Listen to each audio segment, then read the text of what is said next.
I still remember that day vividly, as if it were etched into my memory.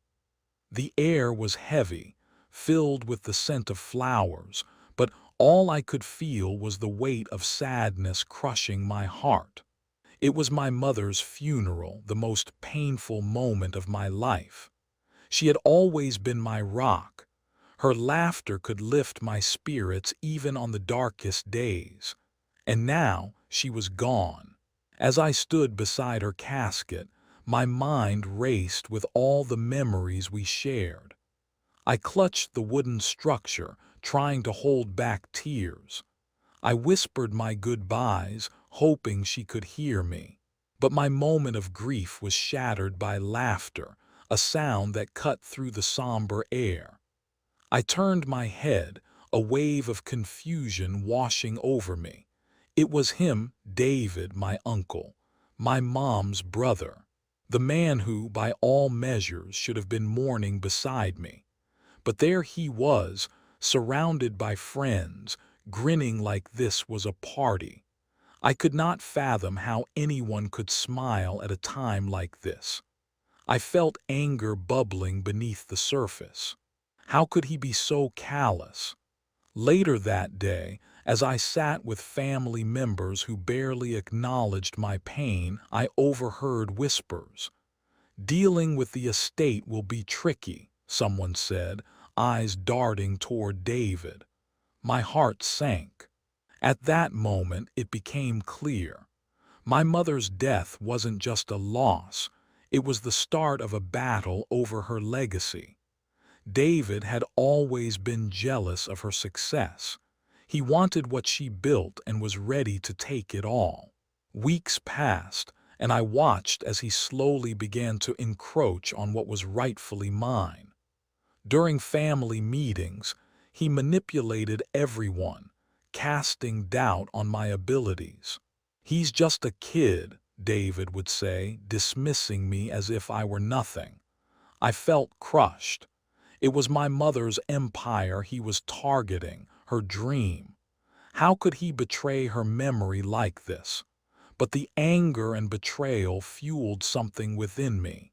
I was not just going to stand there and watch my mom's legacy be torn apart by a man who smiled at her funeral.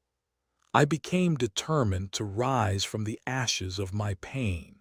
The more I learned about his businesses, the more I realized how toxic his influence was, not only in our family but throughout the community. I spent countless nights researching and developing a plan. I knew I had to be strategic. Revenge isn't about acting in the heat of the moment. It's about patience and precision. Slowly, I started collecting information about his empire, exposing the lies he told, the unethical practices he employed. My heart raced as I plotted. One day, I approached a few former employees of his who felt wronged by him. "And you know what they said to me?" I asked one of them, who had tears in her eyes. "You have to bring him down." Those words resonated with me. I wasn't alone anymore. This wasn't just my battle, but a fight for everyone he had hurt. As my plan took shape, I found myself standing where David once held power. The moment of truth was coming, and I could feel the adrenaline coursing through my veins. But little did I know, I would soon face a twist that would shake my resolve. Just when I thought I had everything figured out, I stumbled upon a secret that would change everything. As I delved deeper into David's empire, the dread I initially felt for the challenge ahead began to morph into something else: resolve. I had spent weeks gathering evidence of his underhanded tactics.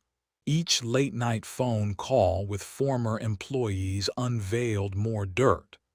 How he'd underpaid them, coerced them into unethical practices, and even cut corners that put people at risk. With every story I heard, my anger grew, but so did my strategy. The more I learned, the more irrefutable proof I accumulated. I meticulously cataloged everything. Emails, contracts, and even witnesses to David's dubious deeds became my arsenal. This wasn't just about my mother's legacy. It was about holding a man accountable for the web of pain he had spun around so many lives. But just when I felt I had a solid grip on my plan, I stumbled upon something that rocked my world to its core. I remember it vividly. A rainy afternoon spent buried in my mother's old office. I was searching through her personal files when I came across a set of letters. The neatly folded papers had a familiar yet shocking handwriting. They were from David. Reading them felt like stepping into a parallel universe. They were letters addressed to my mother during her rise to success, brimming with admiration and, even more unsettling, confessions of envy. David had praised her accomplishments while lamenting his own perceived failures. But what struck me the most was the final letter. It wasn't just a casual update. It was a heartfelt apology for past resentment. "I'm sorry I let jealousy mar our relationship," he'd written. "You've always been my sister, my hero." My heart sank. How could this be the same man who had laughed so gleefully at her funeral? David's betrayal ran deeper than I had ever imagined. The darkness within him was not just envy. It was a toxic blend of admiration twisted with malice. How could he mourn her while simultaneously plotting to take everything she had built? It wasn't just betrayal. It was betrayal layered in cruelty, the kind that made the heart ache for understanding yet fester in anger. The discovery left me reeling, but it also ignited my fury. I could leverage these letters. I had tangible proof of his duplicity. I envisioned a confrontation that would shatter his carefully constructed facade. But before I could let revenge consume my mind, I had to think ahead. Would emotions take over, leading me to make rash decisions? No. I decided to methodically dismantle his empire, piece by piece. With each passing day, the vultures began circling around his businesses. I started leaking information, carefully orchestrated whispers that took root in the right ears. I gathered former employees and encouraged them to come forward.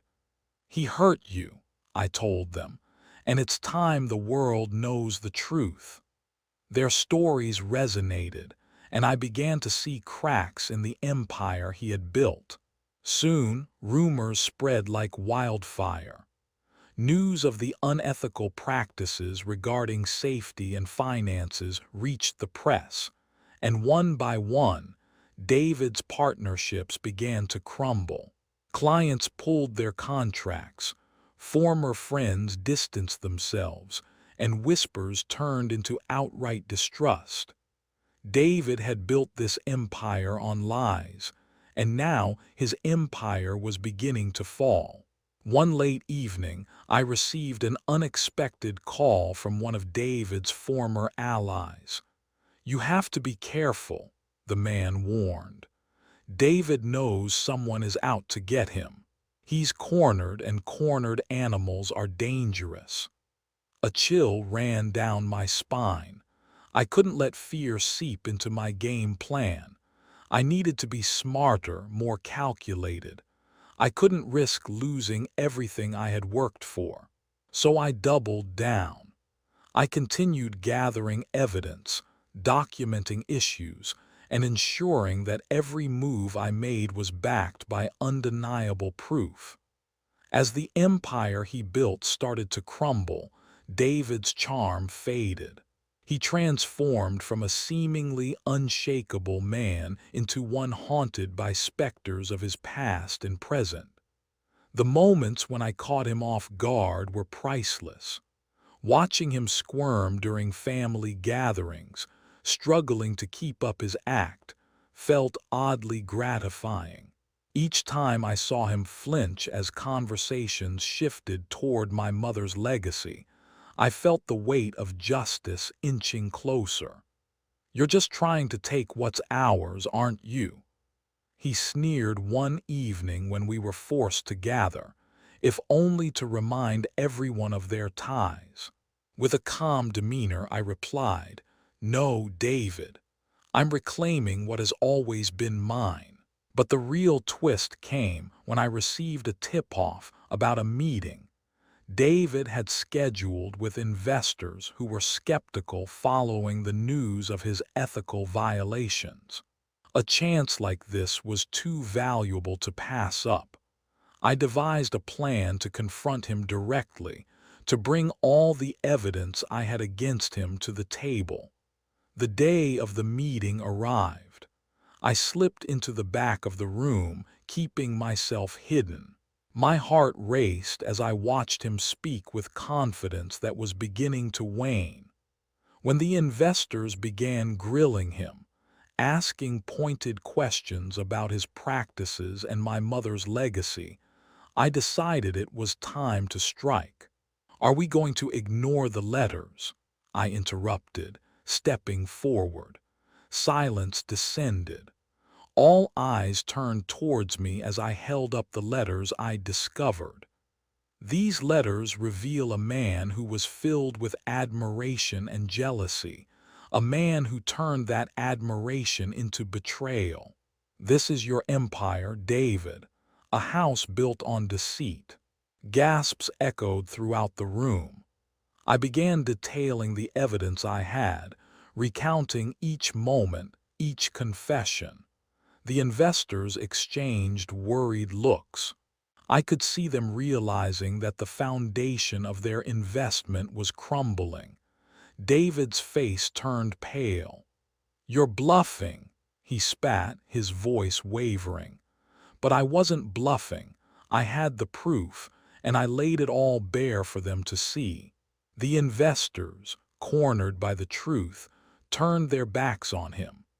I felt a rush of satisfaction wash over me.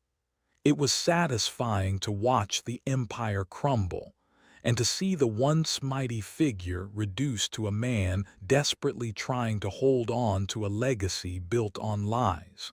As I walked out of that meeting, I felt an overwhelming sense of victory. I had succeeded in burning his empire to the ground without shedding a single tear. But alongside the victory was an underlying sorrow. In my pursuit of justice, I had shattered my uncle. I couldn't help but wonder if there was ever a chance for reconciliation, or if this betrayal had forever severed our family ties. Standing at my mother's grave that evening, I placed my hands on the cold stone. "I did it, Mom," I whispered. "I avenged you." But in that moment, I realized that revenge was not as sweet as I imagined. There were no more smiles, even for those who had wronged her. I took a deep breath, letting the weight of the past swirl around me. Justice had been served, yet at what cost? I stood by my mother's grave, the weight of my actions settling heavily on my chest like a stone. I had taken everything from David. The empire he had built, shrouded in deceit, crumbled to dust, leaving behind nothing but his shame. Yet as I stared at the cold, hard ground, a chill ran down my spine. I was elated, yes, but I couldn't shake the feeling of isolation that now surrounded me. The victory had come at a price. While I had avenged my mom, I had become a stranger to the very family I had sought to protect. I remembered the warmth of our family gatherings, the laughter, and the moments that felt whole. It now seemed like a distant memory, buried under layers of betrayal, revenge, and solitude. Days turned into weeks, and I continued to work in the remnants of my mother's legacy, a workplace stripped of its former vibrancy. My mother's trusted employees were shaken, some still haunted by their past with David. They feared the consequences of my actions. I would often hear the whispers among them, guilt mixed with admiration for the man who had shown them he was capable of fighting back. One evening, as I sorted through my mother's belongings, I stumbled upon an old photo album. The pages were filled with images that captured the essence of our family, joyful memories, trips to the beach, holidays filled with laughter. But as I flipped through the pages, I noticed something strange. One of the pictures showed David smiling at one of our family reunions, his arm around my mother. In that moment of fleeting joy, it was hard to imagine the monster he had become, the man who smiled at her funeral. "Why, David?" I muttered to myself, wishing for answers he never intended to give. I felt suddenly weary, the fight I had within me beginning to dim. Perhaps vengeance wasn't the answer. After all, my mother would have never wanted this for me. She always taught me to rise above. Yet the anger surged like a wave crashing through my thoughts. "Are you okay?" I heard a voice behind me. It was Ava, one of the former employees who had rallied behind me during the confrontation. Her eyes were filled with concern. "I will be," I said, trying to brush off my turmoil. "You've done a lot," she continued, her voice gentle. "But it's okay to feel what you're feeling. This has been hard on all of us." I nodded, appreciating her presence. But an unease lingered. I had dismantled David's empire, and yet I felt stuck, like I was in a loop that wasn't allowing me to move forward.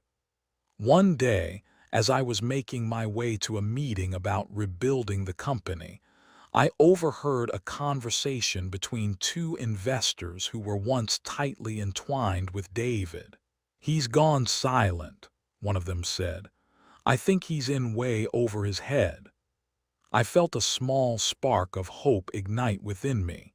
It seemed that even if David had lost his empire, he hadn't lost his ability to slip further into darkness. Curiosity began to gnaw at me. What would David do next? Would he retaliate? I couldn't let my guard down now. This war was far from over. A few days later, I received a tip that David was laying low, but he was still pulling strings behind the scenes. "He's got a couple of shady contacts looking to make his comeback," the informant warned. My heart raced. This knowledge was a double-edged sword. On one hand, it confirmed that he was still a threat. On the other, it offered me insight into his potential next move. I made a decision then and there. I needed to root out the remaining threads of his power before he had a chance to weave them back together. My plan not only included dismantling his ties in the business world, but also exposing him for his calculated manipulations. Revenge had morphed into something more complex than mere retaliation. It had turned into a quest for justice. Each night, I immersed myself in researching David's connections. I approached former associates and dug deeper into his past. What I found was sobering. His alliances reached further than I had anticipated. One connection in particular stood out: a wealthy investor named Jonathan, known for his ruthless business tactics. If David was planning a comeback, this was the man to watch. As I pieced together my strategy, I felt the old fire rekindled within. I reached out to Jonathan's network, crafting a persona that would attract notice. "I have evidence," I'd say in hushed tones, knowing that whispers often drew a crowd. The more I spread the word, the closer I got to threatening David's dangerous revival. The night of the investor meeting arrived, and the atmosphere buzzed with anticipation. I slipped into the back, heart racing. David was already there, exuding the confidence of a man whose back was against the wall. He spoke with Jonathan, his words smooth like silk, but I could see the cracks of desperation beneath his surface. As the meeting progressed, I stepped forward. "David," I called out, my voice steady, cutting through the noise. His head snapped towards me, eyes filled with recognition and fury. "Your days of manipulation are over." With that, I unleashed everything I had on the unsuspecting crowd.